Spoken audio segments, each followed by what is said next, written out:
guys, welcome back to the channel. I thought I'd take a bit of time to answer a few questions we've often been asked, and yeah. What sort of questions do you get from people? Where's the best place to park? Right, that's a good one to start. Yeah. How would you find them? And I tend to be honest, I tend to Google. Now I know it sounds bad, but what's the name? I literally Google every area, and then you go zoom in and you just keep. Oh, on the maps? Yeah, on the Google Maps. Yeah, yeah. So I can scroll in and I can see there. Don't necessarily go too much on the reviews, especially like for park for the night. Yeah. Because it says park for the night, and then you'll get all the way to it and you'll read it, and they go, but you can't park here overnight. And I'm thinking, well, that's a bit contradictory. We've often found places by accident by doing the maps, haven't we? And some yeah. work, some don't. But well, that's it. Yeah. It's like everything. What's that? The thing is you can do all the homework you like. You know, it's the same as anything. It's like when you buy something, yeah, and you look at the reviews, and it's got like 40,000 reviews. Yeah. And it go, oh, it come in a nice box, and I think, seriously, I didn't want to know that. I wanted to know how good it was. Same again on park ups. Yeah. You know, you'll have a lot of people say, oh, it's beautiful, it's lovely, we spent all day here, but you couldn't spend the night there. And then it's just trying to find those places. And again, it's like with where it says no overnight sleeping, but it doesn't say no overnight camping. Now, effectively, if they don't know you're in the vehicle, they can't tell whether you're sleeping in it or not. Yeah. I mean, the worst that can happen is you'd get a knock to move on, and if you do, you move on, don't you? Yeah, yeah. That's and it. you know. But you have a plan B. But that's never happened. It's never happened to us. We've never had it so far, have we? Yeah, that's it. It's, we've never had anyone asked us to move on. That's the beauty of having like a van conversion, isn't it?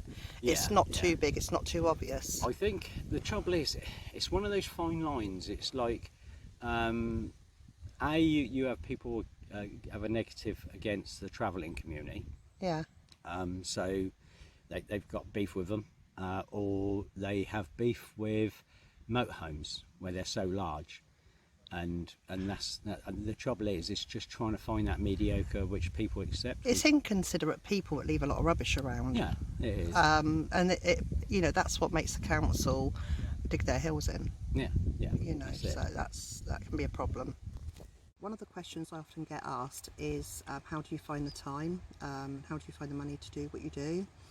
I think if you want to do something bad enough, you find the time. I work full time. I get every other weekend off, so very often we take off on a Saturday. We make our way home on a Tuesday, and that's when I go back on shift. I do 10-hour shifts, so that's consolidated into 4 days, well, 4 nights. I work nights. Paul's a builder, he's self-employed, so he can do his work as and when. Yeah, I've got 4 children, 5 grandchildren, and if you feel passionate enough about doing something, you will find the time to do it. It's like a hobby. Yeah, eventually we want to go full time. That's my dream, and I probably will make it happen.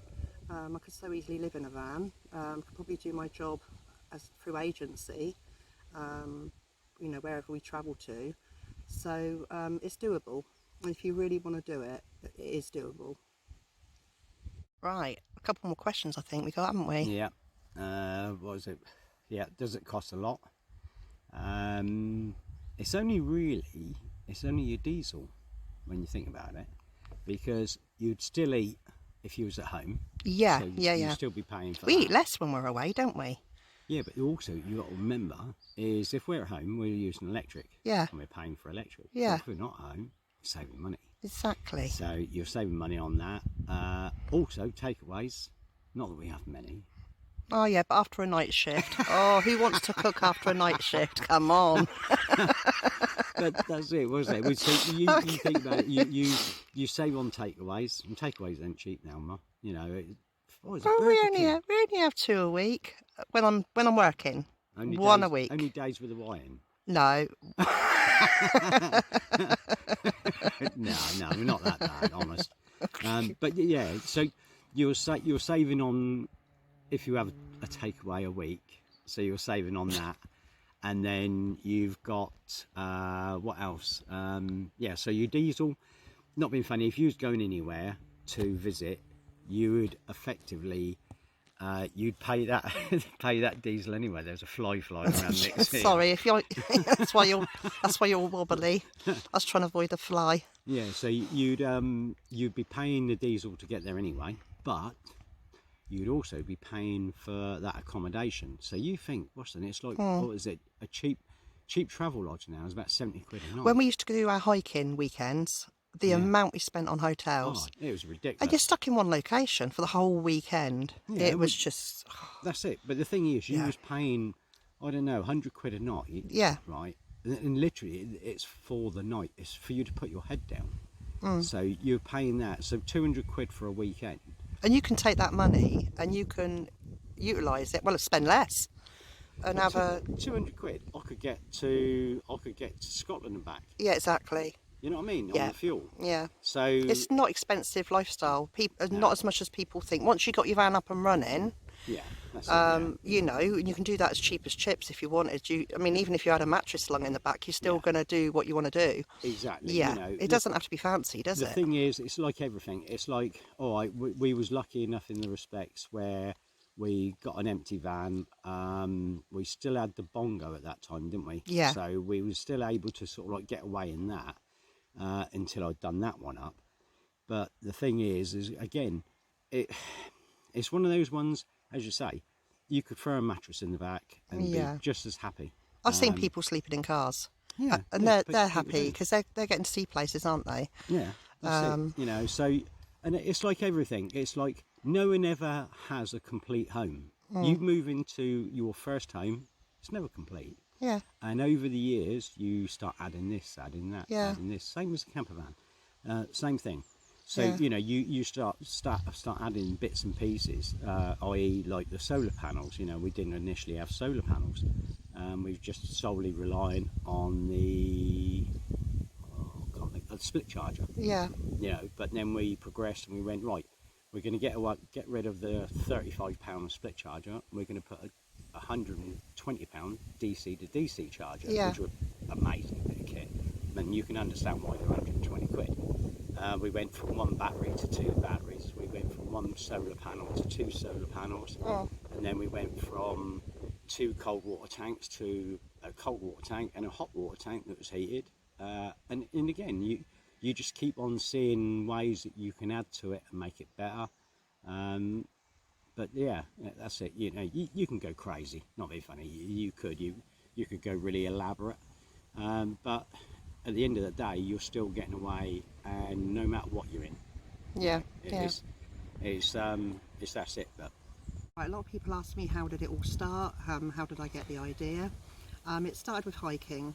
I used to watch hiking videos. Then we took on hiking. I started by doing one of the Trek Fest hikes, and then we started hiking. You know, taking the car somewhere, doing long hikes. And then I come across the American sort of RV YouTube videos, and I thought, oh, that looks a good life. Really enjoyed watching those. And then I discovered there's a UK one, and that's how I got onto it. And then Paul come home one day, and I said, we've got to get a camper. And Paul said, well, I can build one. And, he seemed quite excited about the idea, and I thought, oh God, that's so good. I couldn't believe my luck. That we're both interested in the same thing. We've been together for, how long have we been together for? 40 years? 2 life sentences. No. Yeah, I mean, I was 13, he was 18, so... Yeah, so 41 years. 41 years. Yeah. So I think we've got kind of synchronised thinking. Yeah, and that's it. a lot. She says that I do it. Yeah, that's it. Yeah. 50-50 relationship, as they say. Happy wife, happy life. Well, they say 50-50, what is it, 50-50 relationship, and it works. And that is it, because she cooks it, I eat it, I make it dirty, she washes it. There you go, 50-50. You learn over the years. It's worked. Yeah, we're really fortunate there. So, yeah, that's how the idea started.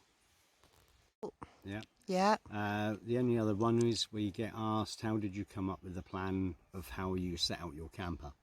For us, I think the main thing was a bed. on it, you know. Yeah, so, work around the bed. yeah, Have a bit of comfort. the bed's your main one. I know there's been a fair bit of controversy as people go, why do you put your bed always at the back? Why can they not be up against the cab? Me personally, just my way of thinking about things is I want a clear access to the front of the cab. So if you, not being funny, if you did park up somewhere, because like everywhere we park, it's not a campsite, it's like random places. So if you did have a few youths that wanted to be a bit silly and start throwing stones at your van or give you trouble, you could literally just go, do you know what, that's it, I'll jump out of bed, get in the driver's seat, drive off. You haven't got to run around outside the van because you've closed it off to get into your van, which then you're confronting people that could effectively harm you. So that's why we sort of like designed it so that your bed's at the back. We got an open cab. And then everything else sort of slotted around it. You know, it's a case of just seeing how much room you've got left. Of course, your power inverters and your batteries are all in the garage area underneath your bed.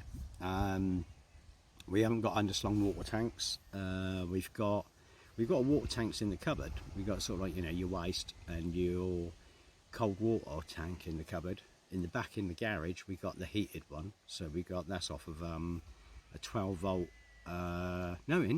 Sorry, it's off of a 240 volt 1000 watt immersion heater. And for people that don't already know, what sort of camper have we got? It's a Renault Master, so it's only a medium wheelbase. It fits into a normal parking bay, big enough for us. There's only us two and the dog, so you know you don't need masses of room, you know, and as though we're going to have a dance hall in there, you know what I mean? So it's but everything else, it was just a case of just seeing what room you had left and then planning it out so accordingly, which worked for us. And again, it's like everything. It's like even with the solar panels, we've only got 220 watt solar panels on there, but like on a day-to-day, even with the fridge running and you know a couple of lights and phone chargers and things like that, it's still hitting 100%. Those 230 amp gel batteries, 100%. So it's great, you know. So you know whatever you do, whether you put the telly on or whatever tonight, it's going to hold it, you know, because the telly don't pull that much. It pulls a little bit, but not a great deal. Right, I think last but not least, why? Take a look behind me. I'll just move the camera around. That's why. You're not going to see that when you pay over £1,000 rent per month and you're seeing a brick wall. It speaks for itself. Yeah, you can see how passionate I am about it. We got all this on our doorstep. We've lived in the UK for years, but we haven't seen all of it. You know, we're living somewhere we don't even know what exists within that place we live in. Oh, don't get me started. I get quite political about it. But yeah, I'm really, really passionate about it. I think we're not meant to be still.